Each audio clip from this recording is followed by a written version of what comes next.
My eye to Hootie, peace and greatness. What's up, the greatest period? Damn, today's a beautiful motherfucking day, man. It's beautiful, man. It's a beautiful day. I'm just appreciative to be able to be alive and to experience the shit I don't want to experience and experience the shit that I do want to experience or seek to experience. And I'm just grateful to be alive and just to be able to do that. And I hope the same for everybody else. Gotta show the love. But today's date is, what's today's date? September 28th. We only got a few more days until the next month. It's been raining a lot in New York City. I can actually say it's been raining a lot in New York City because New York City rain, it's not really rain unless you live in a tropical area. Well, you know it, when it rains, it rains. But it's been raining out here, so. But today's topic is face our demons. I know I have talked about this in my blogs, on social networks, and for me, I'm taking a step back from promoting like spiritual things because I realize that I'm battling my own demons, and how can I truly help somebody else if I haven't fully helped myself? You know, so I believe I can help others while I'm helping myself by expressing about my experience. And I have to face my motherfucking demons, man. Just keeping it real. You know, our demons are the ones that's like a shadow. They don't leave. They just right there. You try to go to a different state, they right there. You try to go to a different environment, they right there. It's like, damn, you can't shake them off. You know, you just can't shake it off. So the only way to shake off our demons is to face them. So I have been facing my demons, and one demon in particular is from my mom. You know, my mom used to make me feel like I wasn't shit. Like anything that I did, it was just not good enough because she wanted me to do things that she felt was best for me. So I did totally the opposite for my mom.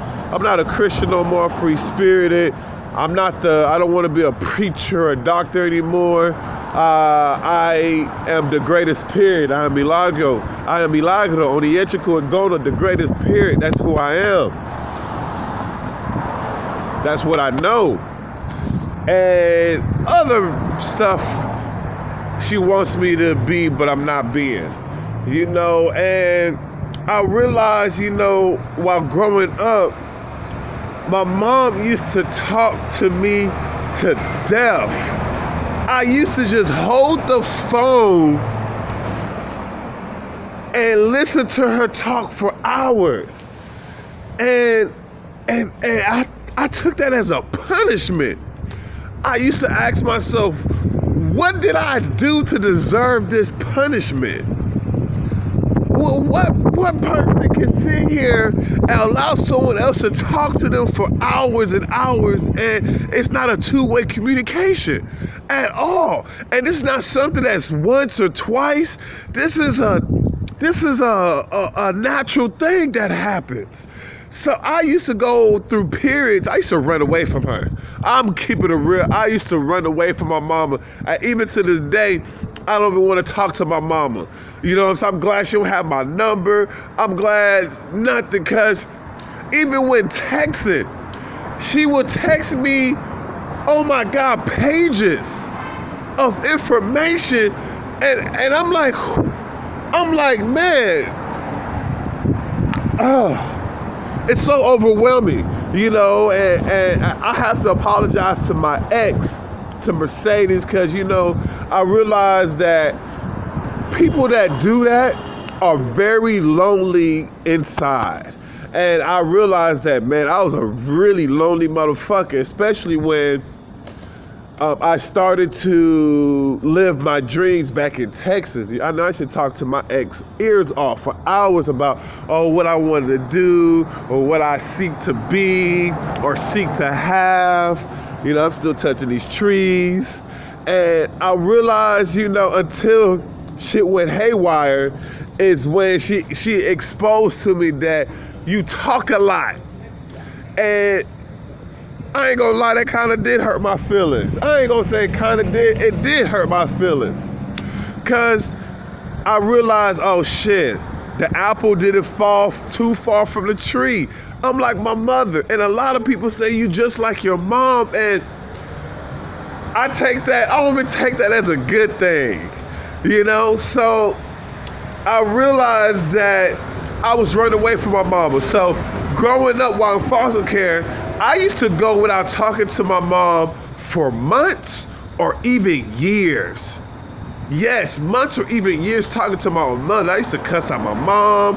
I was very disrespectful to my mama growing up. Because I'm just like, you not worried about my problems. You just want to make sure that I'm reading the Bible or anything else. You're not asking me, do I have money in my pocket? How is school? She didn't give a fuck about none of that shit. All she thought about was just what she thought was best for me. So I used to run away from my mom. So then, fast forward, I'm in New York City, and I met this brother named Sanjeev. I love the man to death. But I remember when I first met him, and this was like last year. This is 2018. So in 2017, I met him and I realized something. When I used to sit there and talk to this man, I don't even talk to, it's not even a conversation. When I used to sit here and listen to this man would talk. So I did my best to, dip and dodge, try not to be around. But I realized I cannot run away from my problems anymore. So I started to embrace and hang with the man and listen to this man. And this man is just like my mom. He can go for hours. I mean, hours of talking. And it gets to the point now, I'm just aggravated as hell. I am experiencing aggravation right now. I'm agitated. And I'm trying my best to uphold and learn, but it's getting real agitated because it's just like damn, it's okay to be lonely, but damn, I'm just like the scapegoat. I'll be sitting here trying to read my purpose, my daily purpose, and certain thoughts that I want to keep within my awareness, and the man would just talk and talk and talk and talk and talk. And talk and talk and talk and talk and talk and talk and talk and talk. And this has been going on for months, y'all. For months. And I always try to tell myself, this is temporary. This is temporary. But to others, this might seem petty. But to me, it is so much because he reminds me so much of my mom. And I realize I have to face this demon. Whatever this demon is, if it's loneliness, because I understand that the man family don't want him pretty much, so he's lonely, so he'll just, as long as someone's willing to listen, they will listen. And I do my best to listen to it, but the thing about it is that he talks about the same shit over and over and over and over, to the point it's just like, I'm in hell. I seriously believe and know that I am experiencing hell. I don't mind talking to somebody for hours about different conversations or different topics, but when it gets to the point that we talking about the same damn shit over and over again about his family, about his past, about what he used to do in his past, or whatever, that shit is hella annoying. Hell of annoying. So now I'm just like, what did I do to deserve this treatment? What did I do to deserve this punishment? You know what I'm saying? Like, what did I do? So now I'm just in the process now trying to face this demon and stop running away from this demon. I understand I allowed this demon to grow and become something so overwhelming that, hell, it's even bothering me. And it's really bothering me. And now I'm trying to sit back and think, what's the purpose of this? What's the spiritual lesson behind this so that I can move on from here? You know what I'm saying? I can move on. But I realize most of these guys that are around me that I hang with on a day-to-day basis or doing certain times of the day. Sorry, hold on.